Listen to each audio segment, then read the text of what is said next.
Facebook এবং YouTube এবং টিকটকের মধ্যে ভাইরাল একজন আছে যার নাম হলো ওমর। তার কথাগুলো যুবকেরা ফলো করে এবং শেয়ারও দেয়, কপি লিঙ্ক করে করে ফর ইউর মধ্যে নিয়ে যায়, ভাইরাল করে দেয়। আমি গতকালকে তার একটা ভিডিও দেখলাম, তার মায়ের মানে সে কেমন এটা আমি জানি না, তবে এই ভিডিও দেখার পরে আমি দেখলাম যে মা পাগল ছেলেটা চোখের পানি ফেলায়া মায়ের জন্য কান্দে।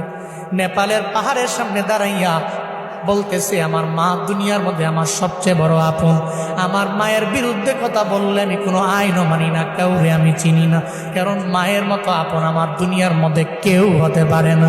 সে বলতে লাগলো, যখন আমার বাবা নাই, আমার মা ছাড়াই পৃথিবীতে আমার আপন যখন কেউ নাই, আমার মায়ের গার্মেন্টসে চাকরি করে করে করে করে কোনো রকম জিন্দেগি চালাইয়া আমারে ফালায়া যায় নাই, বরং পরিশ্রম করে করে আমার মা স্কুলের মধ্যে আমারে পড়াইলো। আজকে আমি অনেক মশহুর হয়ে গেলাম, প্রসিদ্ধ হয়ে গেলাম, সবাই আমারে চিনে, তবে আমি মায়েরে ভুলতে পারি না। নেপালের পাহাড়ের সামনে দাঁড়াইয়া বলতে লাগলো, মা জীবনে কোনোদিন আপনারে আই লাভ ইউ মা বলা হয় নাই, আমি আপনারে ভালোবাসি, আমি আপনারে পছন্দ করি, এটা বলা হয় নাই। ওমর নামক ওই ছেলেটা বলতে লাগলো, এরপরে আমার আপন আমার নানি, যদি জীবনে কোনোদিন একটা হেরিয়ার গাড়ি আমি কিনতে পারি, আমার মায়েরে ওঠামো, আমার নানিরে ওঠামো। যুবকেরা, তোমরা অন্যান্য বিষয়গুলো টিকটক দেখা দেখে অন্যজনদের ফলো করো, তবে এটা কেন ফলো করো না?